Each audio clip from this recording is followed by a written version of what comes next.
G'day guys, Steve Morgan for Fishing Monthly Magazines here at the Fishing Monthly office, and we've got ourselves a brand new Easy Tow trailer. And when we're putting this trailer together, I'm thinking, well, we've got some side areas here where you can step up into the trailer. They're going to need some non-skid material on them, and who better to do that than Andre from Diamond Deck. Diamond Deck's been a product that's been around for a couple of years now, and we thought this is a great opportunity to get the master to show you exactly how to apply this product.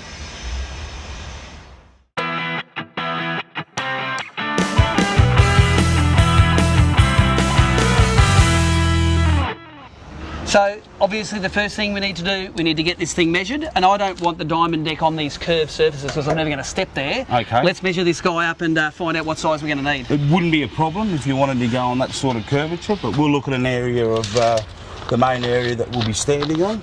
So we'll be looking at 800. 800 long? 800 yep. long. Now that's about 190, but we don't want to go over the curve there, so say 170. So 170. Leave a little bit of room. Yep. And times that by 2 for 340, and that's the perfect 1500 by 340 sheet. Yeah, that'll work great. That's just, cut that in half, how good's that? and away we go. Rightio. Now the first thing that you need to do is when you open up your Diamond Deck, slide it out. It's important you keep the bag. Yep. Because you'll be using that bag later.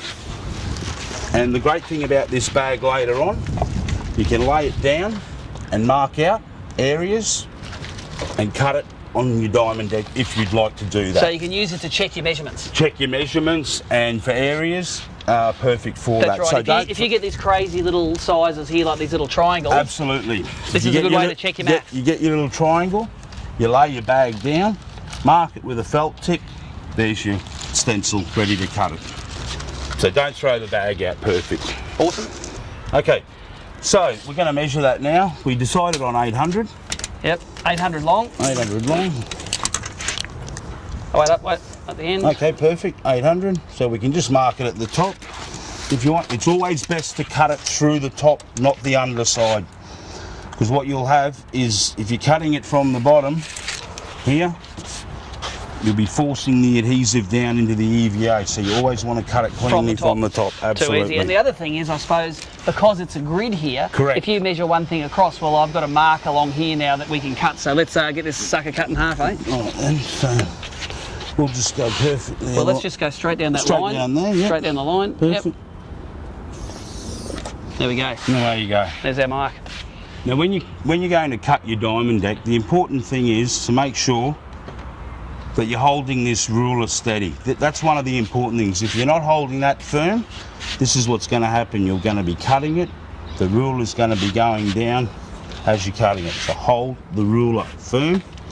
I always like to get one clean cut, so get a nice sharp stencil knife or knife, and always look at the way you're cutting it too. If you're holding it on an angle, you will get an angle result.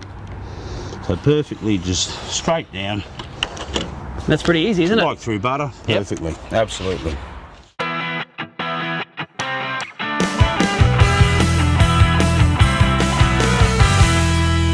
If you would like to round the corners on this, what you can do is, if you need a guide, get a bottle, coin or something to mark out that.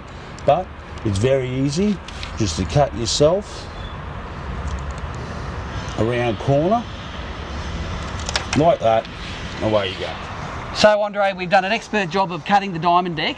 Can you give us a few tips about the best ways to apply it? And of course, the first thing, I read the instructions, you've got to have a nice clean surface, don't you? Absolutely, certainly. Clean the surface. And now if you're unsure on the product you're using to clean it, test a little area first. Yep. Don't go and spray on a whole heap of something if you're unsure the paint's going to come off. Test the product first, but you should be fine with most cleaners, general cleaners, so you shouldn't have any problems there. Now, the secret to getting it right, have to measure it out? You can measure it out, absolutely. If you wanted to get yourself a little pencil, I mean, you can even draw a line right around it, so you've got a guide when laying it down. But it looks like we've got it about maybe forward a smidge there. That's about right there, I think.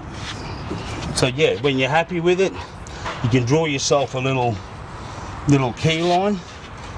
Yep. Like that. At least it gives you a guide when you are laying it down, because when you're applying this, especially in the sun, it will become pliable. It's slightly softer than you would in a shaded area. Now, what about the secret by... With regards to applying this, the one thing you don't want to do with this is peel all that off and start doing this thing. You go like that, you're not going to be... Once it's there for the day? It's moving. It's not. That's exactly right. You want to get it right first. So the key thing to do is just peel a little bit down, like such. Fold that down.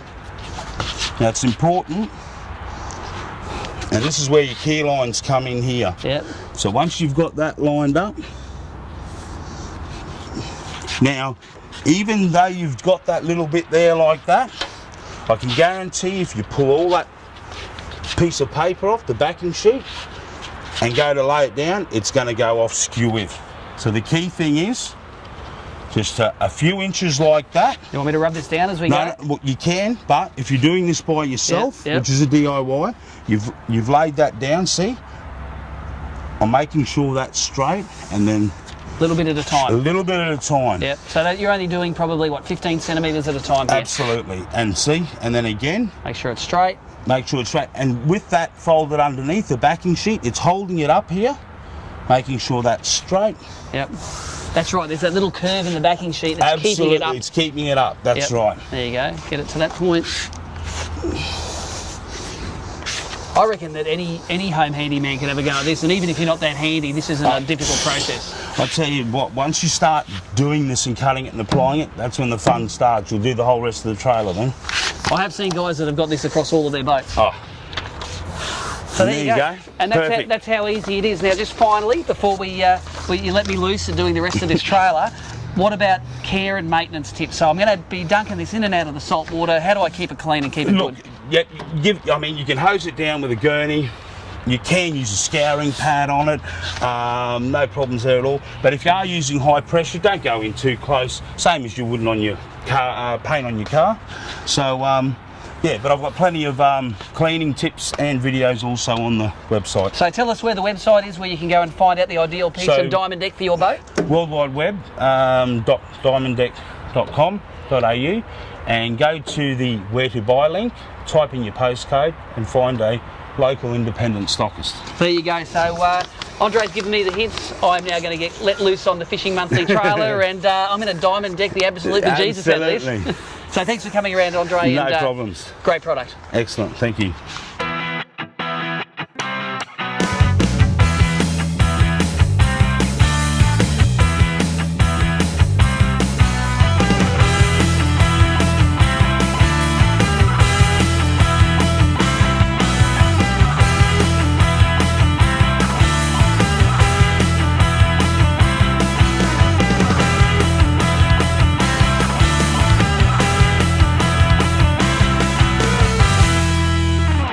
So there you go with just a few simple tips from Andre from Diamond Deck. Even Fishing Monthly people who are sort of not really handy, we can get this whole boat trailer diamond decked, non-skidded, and it doesn't look half bad. So don't be afraid of trying it when you're at home, and go and check out the Diamond Deck site for more of their products.